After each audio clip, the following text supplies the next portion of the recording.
천국 비유 마지막 부분입니다. 44절에 등장하는 천국에 대한 이야기, 감추인 보화와 같다 그랬습니다. 이것을 이해할 때 겨자씨 비유와 또 누룩 비유와 연결해서 생각합니다.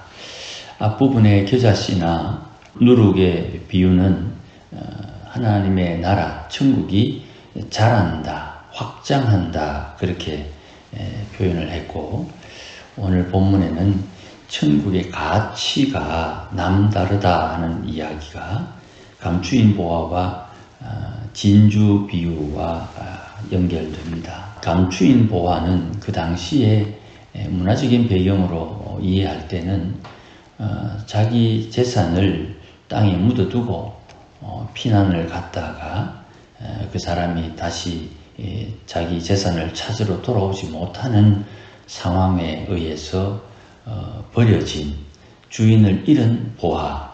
그런데 이 보화는 지금 땅 주인의 것은 아닙니다. 지금 땅 주인의 것은 아니지만 버려진 보화를 발견한 이 사람이 자기의 소유를 다 팔아서 그 밭을 샀다. 어쩌면 자기 소유의 빚을 내어서 그 밭을 샀다. 그렇게 이해할 수도 있습니다. 자, 그러면 천국의 가치를 발견했습니다. 이것이 사람들 사이에 통용되는 법, 양심으로 생각해 보십시다. 이 사람이 하는 행동이 양심적으로 옳습니까? 주인 없는 보화를 발견했습니다. 그리고 그 밭에 원래대로 묻어두고 자기 소유를 다 팔아서 그 밭을 사고 그 밭에 있는 이 감추어졌던 보화를 자기가 차지하는 것이 양심적으로 옳은 겁니까? 천국을 소유한다 할 때에는 세상의 방식과 다른 겁니다. 천국을 소유하는 방법이 따로 있는 겁니다. 이것이 오해가 될 수 있기 때문에 진주 비유를 옆에 다시 붙였습니다. 그래서 45절에 또 같은 비유입니다. 또 진주 장사는 진주를 구해서 진주를 팔지요. 그런데 극히 값진 진주 하나를 찾았습니다. 그래서 이 사람이 자기 소유를 다 팔아서 진주를 샀습니다. 장사치는 원래 이래 하는 거죠. 이 진주, 값진 진주를 샀습니다. 팔고 안 팔고는 장사치에 자기가 알아서 하는 것이지만 값진 진주를 발견하는 통찰력, 그리고 그 진주를 사기 위해서 자기 소유를 동원해서 샀다. 장사치가 진주를 구해서 다른 곳에서 진주를 파는 것, 그 상행위는 자연스럽지요. 근데 거기에 양심은 작용하지 않죠. 물론 100원에 사가지고 10억에 판다. 어떤 사람들은 양심 없는 짓이라고 말할 수 있겠지만, 그렇게 팔고 안 팔고는 그 장사하는 사람의 자기 판단이지요. 그것을 가지고 양심이 있다 없다고 평가하는 사람은 장사를 안 해보거나 장사에 대한 방식을 잘 모르는 사람으로 이해가 됩니다. 천국을 차지하는데 천국을 알아보는 안목을 가진 사람이 그 천국을 소유하기 위해서 자기 소유를 다 팔았다. 이것이 지혜다 하는 겁니다. 그런데 그 지혜를 사람들이 통용되는 양심으로 평가를 합니다. 그러면 천국을 소유할 수가 없지요. 또 이 감추어진 보화를 발견했음에도 불구하고 그 보화를 자기가 소유하지 못하는 어리석음이 되는 것이지요. 그러니 천국의 가치를 아느냐, 그 천국의 가치를 소유할 수 있느냐, 이것이 예수님의 비유 중에 너희가 선택하라 그렇게 말씀하는 겁니다. 그 선택은 앞에서 말씀드렸던 씨 뿌리는 농부의 비유와 가라지 비유에서 하나님께서 원하는 것이 뭔지 깨달으라 그랬습니다. 깨달으라. 그러니 천국의 가치를 깨달아야 되는 겁니다. 그 천국은 자라고 확장됩니다. 그리고 천국을 선택하지 않은 자의 마지막은 슬피 울며 이를 가는 것입니다. 47절에서 등장하는 7번째 그물 비유는 마땅한 이해가 됩니다. 그물에 고기가 많이 걸려서 그물을 육지로 끌어내었습니다. 그리고 물가에 끌어내고 난 뒤에 좋은 것은 그릇에 담고 못된 것은 내버린다. 밖으로 내버린다. 그릇에 좋은 것과 못된 것을 구별해서 담는데 좋은 것과 못된 것의 기준이 뭡니까? 율법입니다. 왜 그렇습니까? 고기도 먹을 수 있는 고기와 먹지 못하는 고기가 율법에 기록되어 있기 때문입니다. 율법에 따라 좋은 것 그릇에 담고 못된 것 내버린다.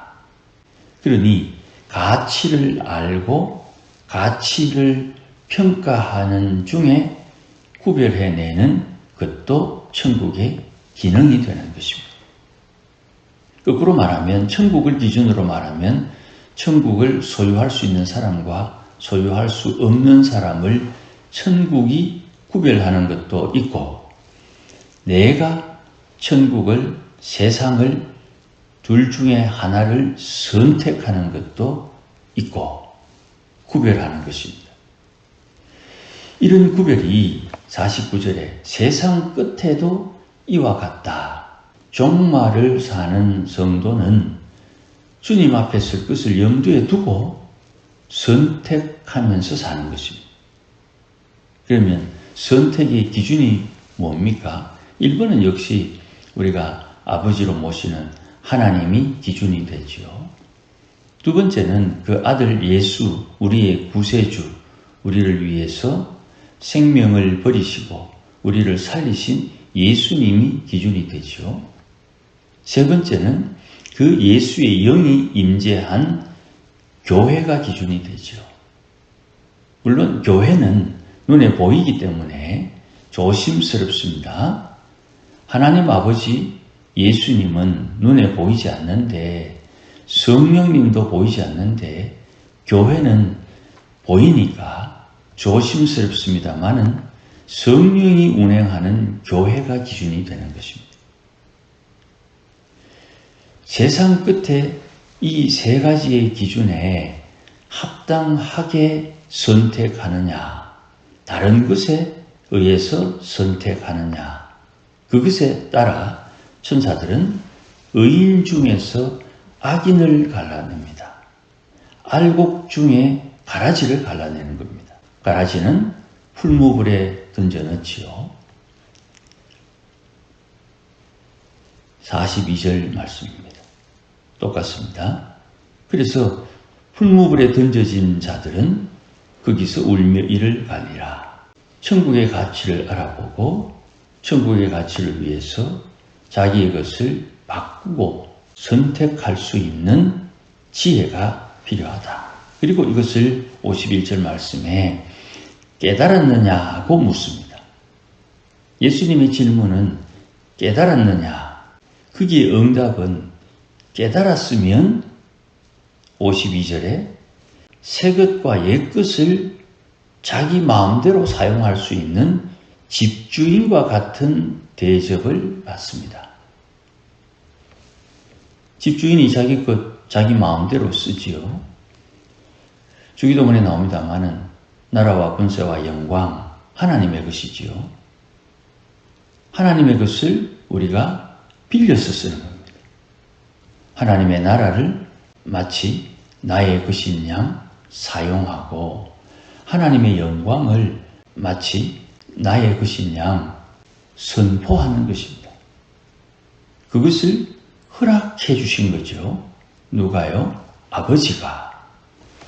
그러니 깨달은 자에게 천국은 서기관처럼 대접을 해서 가르치기도 하고 사용할 수 있도록 허락하는 것입니다. 요 가르치는 서기관, 제자된 서기관은 가르치고 기록을 하는 사람이니까 가르치는 것, 마태복음 5장에 지극히 작은 계명 행하며 가르치는 자, 천국에서 크다 일컬음을 받는다. 깨달았느냐? 하나님 앞에 그 깨달음에 합당한 대접을 받는 것입니다. 주님 따르는 사람 중에 제자들과 무리들을 구별하셨죠. 너희에게는 이 천국 비밀을 듣는 것이 허락되었으나 저들에게는 허락되지 아니했다. 제자들과 무리를 구별하는 이유, 천국 비밀이 주어져야 될 사람과 천국 비밀을 깨달으면 안 되는 사람을 구별한다는 겁니다. 예수님 말씀입니다. 예수님은 사랑의 주님이신데 이게 사랑입니까? 우리가 이해하는 것과 예수님이 비유를 주시는 의도는 달라요. 그러면 우리의 의도대로, 우리가 생각하는 대로, 우리가 이해하는 대로 예수님께서 말씀을 주지 않은 것 때문에 예수님을 배척할 수가 있겠지요. 이건 좀 잘못된 것 같아. 하나님의 아들, 사람의 몸을 입고 이 땅에 오신 하나님을 향해서 헤아리는 그 헤아림으로 우리가 주님 앞에 헤아림을 받습니다. 마태복음 7장의 말씀이죠. 그 사건이 아니나 다를까 53절 이후에 일어나는 것입니다. 고향으로 돌아갔더니 고향에서 회당에서 가르쳤습니다. 그러니 이 사람들이 57절에 예수를 배척했다 그렇게 되어 있죠. 예수를 배척했다는 말이 그 성경 맨 밑에 보시면 이렇게 표현되어 있습니다. 관주에 예수로 말미암아 넘어진지라 이렇게 되어 있습니다. 예수님은 머릿돌이다. 그런데 그 머릿돌에 사람들이 발이 걸려서 넘어졌다. 예수님을 배척했다. 예수님 참 지혜로운 말을 하긴 하는데 능력은 있는데 예수님 형제들 누이들은 우리 주위에 살고 저 사람의 근본을 우리가 아는데 그래서 예수님께서 선지자가 고향에서 존경받지 않는다 이 말씀을 하셨습니다마는 이 말씀의 숨은 뜻은 58절입니다. 믿지 아니함으로 거기서 능력을 행하지 아니했다. 이게 중요합니다. 선지자 고향에서 배척받아 그 중요한 거입니다. 왜 저 말씀을 하셨느냐? 저들의 믿지 않음으로 능력을 행하지 아니하는 겁니다. 이 말씀은 58절 말씀은 우리가 두고두고 기도하면서 살펴야 되는 말씀입니다. 왜 하나님의 구원의 은혜가 왜 하나님의 역사가 나타나지 않느냐? 믿지 않는데 그 믿지 않는 행실이 뭐냐 하면 예수님 배척하거나 다른 표현으로 예수님을 핑계로 넘어지거나 낙심하는 것에 있는 거예요. 이건 우리가 깊이 기도하면서 살펴야 되는 말씀입니다. 스스로의 문제이기도 하고 또 가정의 문제이기도 하고 공동체의 문제이기도 하고 지역의 문제이기도 하고 한 민족과 나라의 문제이기도 합니다. 하나님께서 주신 은혜를 누구나 다 믿음으로 수용해서 받으면 좋은데 히브리서 3장 4장에 나오는 말씀입니다. 근데 그 믿음으로 반응하지 않으므로 능력이 나타나지 않습니다. 주님의 입장에서도 능력을 행하지 않습니다. 천국의 주인이신 주님께서, 하나님의 나라의 주인이신 주께서도 능력을 행하지 않습니다. 자, 주의할 것은 예수님 기분 나빠서 안 하는 건 아닙니다. 예수님 자기를 배척한다고 기분 나빠서 능력을 행하지 않은 게 아닙니다.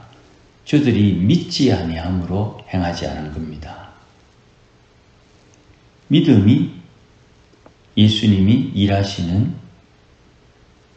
기준이 되는 겁니다. 에이, 기분 나빠서 안 했다 가있어. 아니라니까요.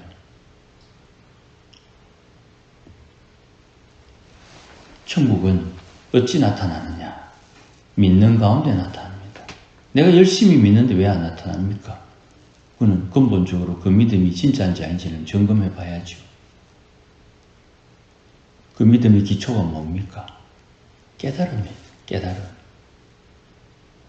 깨달음.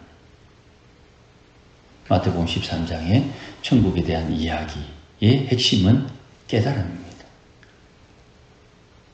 12장에서 말씀하기를 깨달음은 마음에 쌓은 선으로 선이 나오고 마음에 쌓은 악으로 악이 나온다.